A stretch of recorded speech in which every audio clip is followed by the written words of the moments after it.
Morning সবাইকে। সকালে ছাদে চলে এসেছি আবার রেগুলারের মতন, কেন সকালের টাইমটা যেন কাজ না করতে পারলে বেলাতে রোদ উঠে যায়, খুব কাজ করাটা কষ্ট হয়ে যায়। এবার প্রথম পদ্ম ফুল গাছ লাগিয়েছি, কিন্তু এত শ্যাওলা পড়ছে, জল এত গন্ধ হয়ে যাচ্ছে, পুরো শ্যাওলা পরিষ্কার করে টবে আর একটু মাটি দিয়ে আবার জল দিলাম। দেখি এবার কতদিন পর আবার জলটা গন্ধ হবে। চুন দিচ্ছি, সব কিছু করছি, তবুও ঠিক হচ্ছে না। কারোর কাছে সাজেশন থাকলে প্লিজ কমেন্ট করে জানিও। ট্যাঙ্কটা বড় হওয়ার জন্য আমি এখানে কর্মী শাক আর পুদিনাও দিয়ে রেখেছি পদ্ম গাছের পাশে। কাঠে রান্না করি, অনেক ছাই বেরোয়, তার সাথে কাঠকলাও বেরোয়। এটা আমার গাছের জন্য খুব উপকার, সেই জন্য আমি এগুলোকে জমিয়ে রাখি। নিচে টব ভাঙা দিয়ে কাঠকয়লাগুলোকে দিয়ে তার উপরে মাটি চাপা দেবো।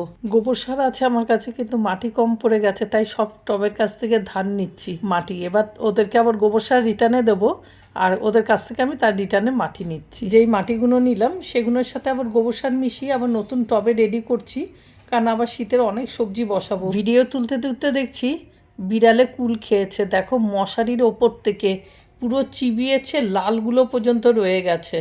এবার আমার প্রচুর বীজ নষ্ট হয়েছে। পালং শাক বসিয়েছি, একবার বৃষ্টিতে নষ্ট হলো, সেকেন্ডবার বসালাম আবারও বৃষ্টিতে নষ্ট হলো, তার পরের বার সব ইঁদুরে খেলো। লাল শাকও ইঁদুরে খেয়েছে, ফুলকপি মূলো যা দিয়েছি সব ইঁদুরে পেটে চলে গেছে, এমনকি আলুগুলো পর্যন্ত। এখন নতুন চারা ফেললে সব ঢেকে রাখছি নেট দিয়ে।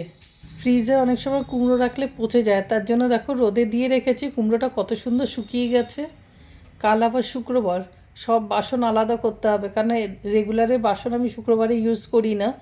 আর যেহেতু কালকে শুক্রবার, সকালের থেকে টাইম পাবো না, একে শীতের বেলা, তাই আগের দিনই সব বাসন টাসন সব তুলে রাখছি, রেগুলারের বাসন। আর শুক্রবার দিনের যে বাসন সেগুলো শুক্রবারই নামাবো, কিন্তু তার মধ্যে সব গ্যাস মোছা, পুরো জায়গাটাকে মুছে রাখবো। কেন লিও সিম্বা যেহেতু মাংস টাংস খায়, বা এমনি সময় টকটাকিও আমরা খাই, তার মধ্যে সব ছোঁয়াছানি লাগবে, সেই জন্য সব পরিষ্কার করে আগের দিন সেরে রাখছি। ছাদেতেই পুরো সংসার পেতে নিয়েছি। এখানে বক্সও নিয়ে চলে এসেছি। সকালবেলা সন্ধ্যাবেলা যেহেতু ঠাকুরের গান চালাই, এবার ঠাকুর ঘর যেহেতু ওপরে, নিচে থাকলে শোনা যায় না বলে বক্সও নিয়ে চলে এসেছি। রেগুলারের মশলা, ম্যাট যা যা আছে সব একটা টেবিলে সাইড করে দিলাম, এই দিকে যাতে কোনো রকম ছোঁয়াছানি কালকে না লাগে, সেই জন্য। এটা হয়েছে আমার হাতিয়ার। সন্ধ্যাবেলাটা আমার এটা ভীষণ দরকার হয়, কারণ এত মশা মনে হয় যেন আমাকে তুলে নিয়ে চলে যাবে। যুদ্ধক্ষেত্রে নামতে গেলে আমার এই হাতিয়ারটা দরকার। রাত বাড়ার সঙ্গে সঙ্গে মশাটাও চলে যায়।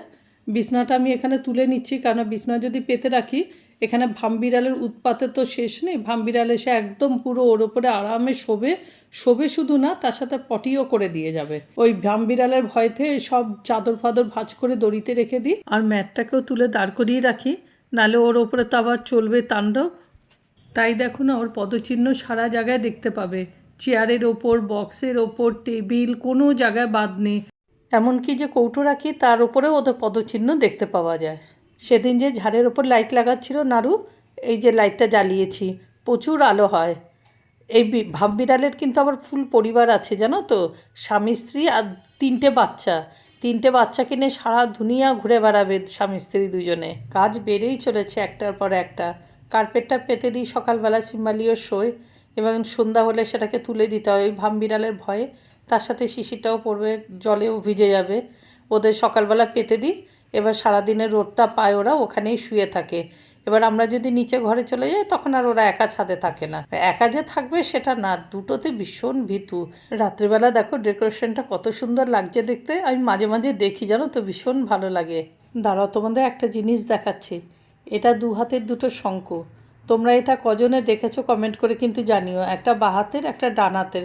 সচরাচর আমরা ডান হাতের শঙ্খটাই দেখি, যেটা আমরা রেগুলার বাজাই। এই বাঁ হাতের শঙ্খটা নারায়ণের হাতে থাকে, এবং শুনেছি মহাভারতের সময়, কৃষ্ণ যুদ্ধের সময় এটা বাজিয়েছিল। ভিডিওটা এখানেই শেষ করছি, দেখা হবে আবার নেক্সট ভিডিওতে।